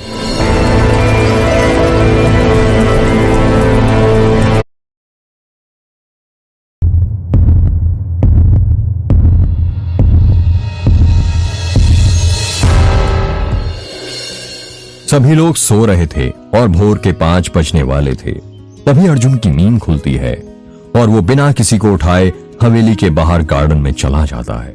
वातावरण में मधुर चिड़ियों के चहचहाने की आवाज सुनाई दे रही थी और कोयल के गुनगुनाने की आवाज भी सुनाई दे रही थी। पक्षियों के चहचहाने की आवाजें मन को अत्यंत आनंदित कर रही थीं। आसमान में चिड़ियों के कई झुंड उड़ते हुए दिखाई दे रहे थे। सूर्योदय का समय हो गया था और सूर्य का ऊपरी रंग क्षितिज पर दिखाई देने लग गया था। केसरी रंग सूरज पूर्व दिशा से आसमान में निकलने वाला था। ये दृश्य बहुत मनोहर लग रहा था। उगते सूरज की किरणें नीले आसमान में फैलने लगी थीं। लंबे लंबे हरे पेड़ों से छनती हुई प्रातःकालीन सूर्य की किरणें धरती के चरण स्पर्श कर रही थीं। अर्जुन को यह दृश्य देखकर बहुत खुशी हो रही थी। आज से पहले उसने प्रकृति का ऐसा रूप कभी नहीं देखा था। वो देखता भी कैसे? शहर की चकाचौंध ने तो प्रकृति के रूप को निगल ही लिया है। अर्जुन जब हवेली में से बाहर निकला तो उसने देखा कि राम काका उठ गए थे और वो गार्डन में झाड़ू लगा रहे थे। जैसे ही 5:30 बजे अर्जुन को एक शंखनाद की आवाज सुनाई देने लगी। उस शंखनाद की गूंज काफी लंबी थी, जो करीब 5 मिनट तक वातावरण में गूंज रही थी। अर्जुन के समझ नहीं आ रहा था कि सुबह सुबह शंखनाद की गूंज कहां से आ रही थी। अर्जुन राम काका के पास जाता है और पूछता है, राम काका, ये शंखनाद की गूंज कहां से आ रही है? राम काका झाड़ू लगाते हुए कहते हैं, बेटा कल तुमने मेघनाथ मंदिर देखा था ना, वहीं से आ रही है, वो जो पहाड़ी की चोटी पर बना हुआ था। हाँ बेटा वही, उसी मंदिर से आ रही है। पूजा करने का समय हो गया है ना। तुम्हें पता है हमारे पूर्वजों ने समय को जानने के लिए उसे प्रहरों में बांटा था। एक दिन में कुल 8 प्रहर होते हैं, वहीं औसतन एक प्रहर 3 घंटे का होता है। इन प्रहरों को भी 2 भागों में बांटा गया है, जिसमें 4 प्रहर दिन के और 4 प्रहर रात के होते हैं। पूर्वाह्न, मध्याह्न, अपराह्न, सायकाल ये दिन के प्रहर होते हैं और प्रदोष, निशित, त्रियामा, उषा काल रात के प्रहर होते हैं। मंदिर में पूरे 5 प्रहर पूजा होती है। एक सूर्योदय में लगभग सुबह 6 बजे पूर्वाहन, एक 10 बजे मध्याह्न, एक शाम 5 बजे सायंकाल, 8 बजे प्रदोष और 11 बजे त्रियामा। अच्छा, पर वो मंदिर तो यहाँ से बहुत दूर है ना, फिर भी शंखनाद की आवाज यहाँ तक कैसे आ रही है? यही तो चमत्कार है उस ऊपर वाले का, जो हो नहीं सकता वो भी करके दिखाता है। वैसे राम काका, आपने कहा था कि उस मंदिर के पीछे भी एक कहानी है, क्या आप मुझे वो कहानी बता सकते हैं? पर तुम क्या करोगे जानकर, आजकल के बच्चे तो वैसे इन सब बातों पर यकीन नहीं करते। वो काका, मैं ना एक रिसर्च कर रहा हूँ इन धार्मिक चीजों पर, इसलिए मुझे जरूरत है, प्लीज बताइए ना। ठीक है, मैं बताता हूँ, पर तुम वादा करो कि तुम मेरी बातों पर पूरा विश्वास करोगे, इन बातों का कभी मजाक नहीं उड़ाओगे। मैं वादा करता हूँ काका, मैं मजाक नहीं उड़ाऊंगा। राम काका की झाड़ू लग गई थी। उन्होंने वो झाड़ू जमीन पर रखी और बाल्टी में रखे पानी से अपने हाथ धोने लग गए। हाथ धोने के बाद जमीन पर बैठते हुए उन्होंने अर्जुन से कहा, बैठो यहाँ। अर्जुन राम काका के बगल में बैठ जाता है। कहते हैं आज से कई शताब्दी पूर्व एक गांव था। उस गांव में चारों तरफ हरियाली ही हरियाली थी। गांव के लोग भी खुश थे और लोगों के साथ गांव के पशु पक्षी भी। भरपूर पानी, भरपूर अनाज, सब कुछ था। गांव में किसी भी चीज की कोई कमी नहीं थी। हर कोई आनंद की जिंदगी व्यतीत कर रहा था। कहते हैं एक बार ज्येष्ठ अमावस्या के दिन रात के करीब 8 बजे उस गांव में कहीं से एक बूढ़े बाबा आए, जिन्होंने सफेद रंग का कुर्ता पहना हुआ था। उनकी सफेद रंग की दाढ़ी थी और लंबे से बाल थे। वो फकीर थे जो दुनिया भर का सफर करते थे और जहां जगह मिले वहीं पर सो जाते थे। समस्त संसार का चक्कर लगाना ही उनके जीवन का लक्ष्य था। उनके हाथों में काला बर्तन था जिसमें वो भिक्षा मांगा करते थे। उस रात काफी बारिश हो रही थी। वो बाबा उस गांव में आए। गांव में बरसों से एक प्रथा थी कि 8 बजे तक सब गांव वाले सो जाते थे और यदि कोई जाग भी रहा हो तो 8 बजे के बाद अपने घर का दरवाजा नहीं खोलता था। उनका मानना था कि 8 बजे के बाद प्रेत आत्माएं दरवाजा खटखटाती हैं और आवाजें लगाती हैं। यदि उन्होंने दरवाजा खोला तो वो उनके घर के अंदर प्रवेश कर लेगी और फिर कभी नहीं निकलेगी। वो बाबा उस गांव में गए और एक घर का दरवाजा खटखटाने लगे और कहने लगे, भिक्षाम देवी, भिक्षाम देवी। पर उस घर के लोगों ने दरवाजा नहीं खोला। वो बाबा पानी से पूरी तरह भीग चुके थे। वो बाबा दूसरे घर पर गए। फिर उन्होंने कहा, भिक्षाम देवी। पर उस घर के लोगों ने भी दरवाजा नहीं खोला। वो बाबा एक एक करके गांव के प्रत्येक दरवाजे पर भिक्षा मांगने गए, पर किसी ने भी दरवाजा नहीं खोला। उन बाबा को भूख लगी थी, इसलिए वो प्रत्येक घर प्रत्येक भिक्षा मांग रहे थे, पर डर के मारे गांव के किसी भी व्यक्ति ने दरवाजा नहीं खोला था। अगली सुबह जब बारिश रुकी तो गांव वालों ने उन बाबा को बहुत ढूंढा, पर वो कहीं नहीं मिले। उसी दिन से गांव की कायनात पलट गई। कुछ महीने बाद ही गांव की पूरी फसलें सूख गईं और गांव में सूखा पड़ गया। 3 साल हो गए थे। गांव में सूखा पड़े पर गांव वालों ने बारिश का मुंह तक नहीं देखा था।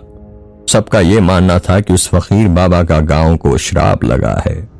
वो उस रात उन्हें भोजन नहीं करा पाए, ये सब उसी का फल था।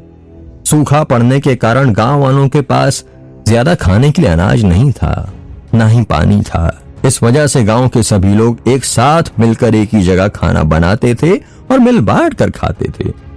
गांव में करीब 90-95 लोग रहते थे। गांव वाले प्रत्येक दिन गिनती का खाना बनाते थे। एक रोज जब पूरा भोजन बट चुका था और सबको सभी के हिस्से का खाना मिल गया था तो वो फकीर बाबा फिर से आए और उनके सामने आकर बैठ गए। उनके चेहरे पर हर वक्त मुस्कान रहती थी। उन्होंने अपना काला बर्तन अपने सामने रखा और बैठे बैठे कहा, भिक्षाम देवी। गांव वाले सोचने लगे अब क्या करें, सारा भोजन तो बच चुका है और नया भोजन भी नहीं बना सकते। उन सभी लोगों ने निर्णय लिया कि गांव के कुछ लोग मिलकर अपने हिस्से का एक एक घास उस बाबा के कटोरे में डालेंगे जब तक वो भर नहीं जाता। कुछ लोग बाबा के पास गए और अपनी थाली में का एक एक घास उनके कटोरे में डालने लगे। हैरानी तो इस बात की थी कि बाबा का कटोरा बहुत छोटा था। 10 लोगों के भोजन देने से भर जाना चाहिए था, पर फिर भी वो नहीं भरा था। फिर गांव का प्रत्येक व्यक्ति उनके पास गया और अपनी थाली में के भोजन का एक घास उसमें डालने लग गया। जब सभी लोगों ने अपने हिस्से का भोजन उसमें डाल दिया तो वो बर्तन भर गया। उन बाबा ने सभी लोगों के साथ खाना खाया। खाना खाने के पश्चात उन्हें प्यास लगी। गांव में बहुत कम पानी था और वो भी बढ़ चुका था। इसका भी यही फैसला हुआ कि 3-4 लोग मिलकर बाबा को अपने हिस्से का आधा पानी देंगे। 3-4 लोग आगे बढ़े और उन्होंने बाबा के बर्तन में पानी डाला, पर फिर सबको हैरानी हुई कि बाबा का बर्तन वो भी नहीं भरा। फिर सब लोग बारी बारी आगे बढ़े और अपने हिस्से का आधा पानी बाबा के बर्तन में डालने लगे। जब सभी लोगों ने बाबा के बर्तन में पानी डाल दिया तो बर्तन भर गया। गांव वालों की एकता देखकर वो बाबा बहुत प्रसन्न हुए। वो गांव के एक मैदान में गए और उन्होंने अपनी झोली में से एक बीज निकाला। उन्होंने स्वयं अपने हाथों से एक गड्ढा खोदा और वो बीज उसमें गड़ा दिया। उनके काले बर्तन में जितना पानी था सब उन्होंने उस बीज पर चढ़ा दिया और वो बाबा वहां से चले गए। गांव वालों ने उन बाबा से बात करने की बहुत कोशिश की, पर उन्होंने किसी से भी बात नहीं की। बाबा के जाने के बाद उसी रात गांव में 3 साल बाद पहली बार बारिश हुई। इतनी बारिश हुई कि बादल फट गए। गांव वालों का मानना था कि फकीर के वेश में वो स्वयं भगवान उनके गांव आए थे। जिस रात बारिश हुई उसी रात पहाड़ी की चोटी पर स्वयंभू मंदिर प्रकट हुआ। स्वयंभू मंदिर अर्थात वो मंदिर जो अपने आप प्रकट होते हैं। गांव वाले वो मंदिर देखकर काफी आश्चर्यचकित हुए। जब गांव वाले उस पहाड़ी वाले मंदिर के पास पहुंचे तो उन्होंने देखा उस मंदिर के अंदर एक अद्भुत स्वयंभू शिवलिंग था जो चमक रहा था। गांव वालों के अनुसार बाबा के उस बीज को लगाने से बारिश हुई थी, इसलिए उस गांव का नाम मेघ रख दिया गया और वो पहाड़ी वाला मंदिर मेघ गांव के पास था और भोलेनाथ का मंदिर था, इसलिए उसे मेघनाथ नाम से संबोधित किया जाने लगा।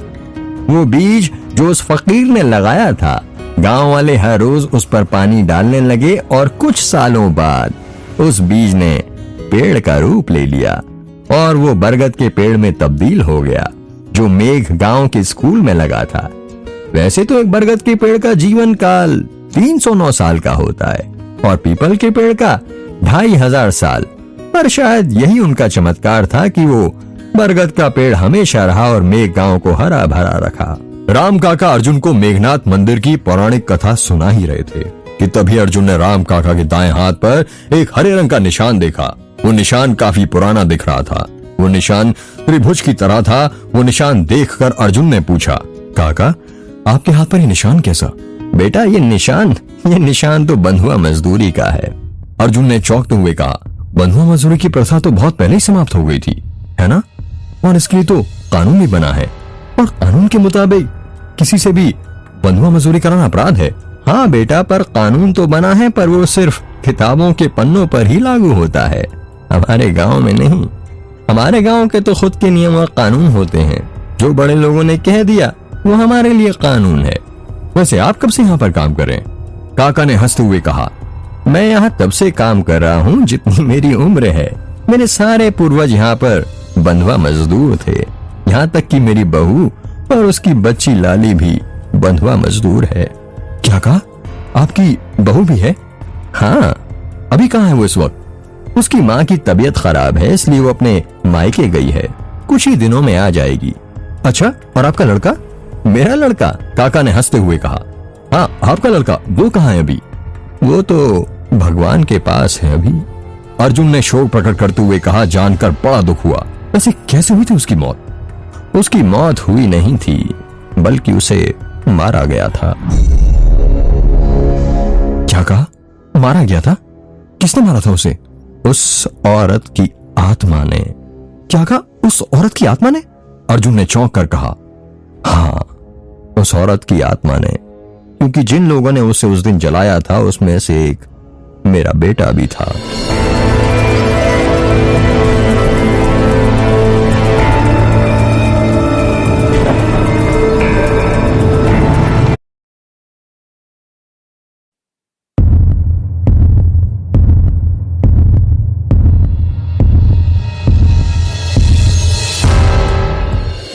सुबह के 8 बज गए थे। रुद्र हवेली से बाहर निकलता है और देखता है कि राम काका और अर्जुन दोनों पास पास जमीन पर बैठकर बातें कर रहे हैं।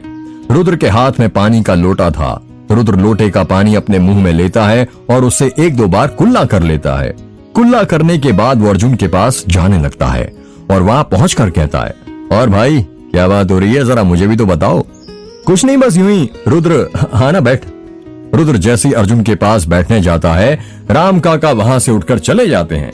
अर्जुन को ये देखकर बहुत अजीब लगता है। और भाई बता कैसा लग रहा है तुझे मेरे गांव में आकर?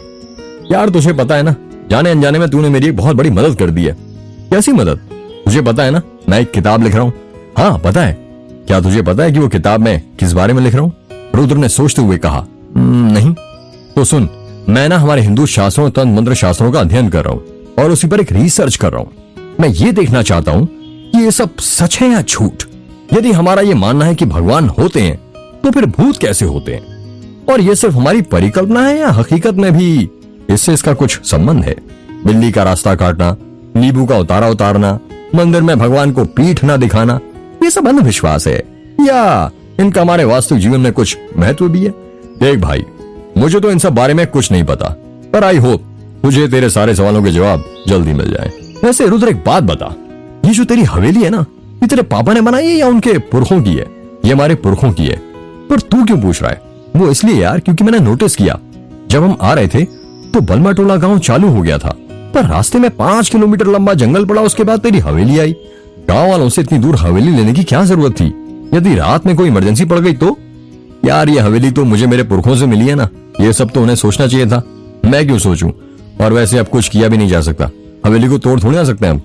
हाँ वो सब तो ठीक है, फिर भी। और ये जो तेरी हवेली के पीछे जंगल और पहाड़ी फैली हुई है, इसका क्या? तुझे डर नहीं लगता क्या रहने में? डर? पर किस बात का? वैसे भी मैं गांव में कम ही रहता हूँ। बैंगलोर में जॉब जो है मेरी, यहाँ तो बस छुट्टियों और त्योहारों में आता हूँ। अरे हाँ यार, मैं तो भूल ही गया था, मेरी तो बैंगलोर में जॉब है। पता कैसी चल रही है? अर्जुन और रुद्र बातें कर ही रहे थे कि तभी वहां पर समीर और पीयूष आ जाते हैं। समीर के हाथों में ब्रश था जिससे वो मंजन कर रहा था और पीयूष रूठा हुआ मुंह बनाया था। पीयूष का रूठा हुआ मुंह देखकर रुद्र ने हंसते हुए पूछा, क्या हुआ मोटे, ये सुबह सुबह मुंह क्यों भुला लिया? सपने में क्या कोई भूतनी आ गई थी? यार मैं ना अपना ब्रश घर पर ही भूल गया हूँ, तो इसमें मुंह भुलाने वाली कौन सी बात हुई? अर्जुन ने कहा। तो भाई मेरे, अब मैं मुंह कैसे धोऊं? पीयूष की बात सुनकर रुद्र और अर्जुन हंसने लगते हैं और रुद्र कहता है, तू हमेशा चुगत का चुगत ही रहेगा। कॉलेज में भी ऐसा ही था और अब भी ऐसा ही है। रुक, आज मैं तुझे देसी ब्रश देता हूँ। मतलब? पीयूष ने हैरानी के साथ कहा। रुद्र जहां पर खड़ा था उसके पास ही नीम का पेड़ लगा था। नीम की डाली आराम से रुद्र के सिर तक आ रही थी। रुद्र अपना हाथ ऊंचा करता है और झट से नीम के पेड़ की डाली तोड़ देता है और पीयूष को देते हुए कहता है, ये ले तेरा दातून। ये क्या है?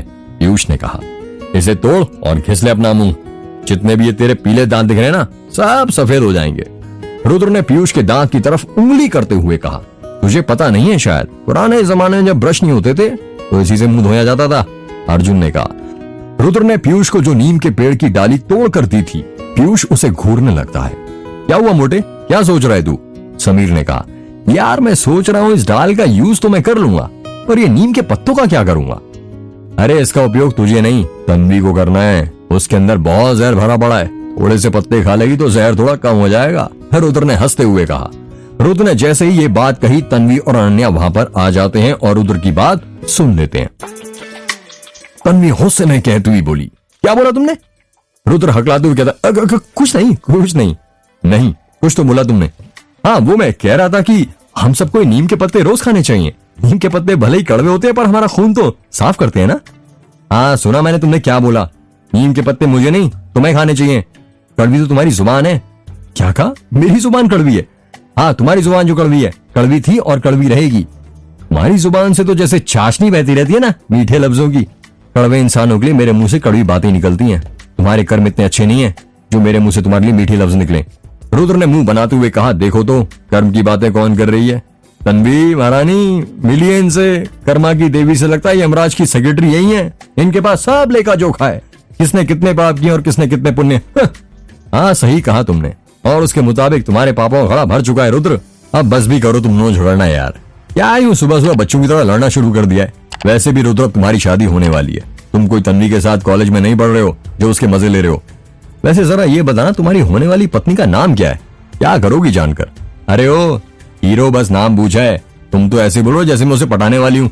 अनन्या की बात सुनकर सब लोग हंसने लगते हैं। हाँ अनन्या बस बातें मर्द की तरह करती है, अंदर से वो बिल्कुल लड़की है। पीयूष ने हंसते हुए कहा, क्या बोला तूने मोटे? मैं लड़कों की तरह बातें करती हूँ? इतना कहकर अनन्या अपने हाथों से पीयूष को मारने लगती है। गोरी, गोरी नाम है उसका, रुद्र ने कहा। सही है गांव की गोरी। आखिर शहरी बाबू को गांव की गोरी मिल ही गई। वैसे सब गांव की लड़की को यही लगता है कि उनका राजकुमार शहर से आएगा और डोली में बैठकर उन्हें ले जाएगा।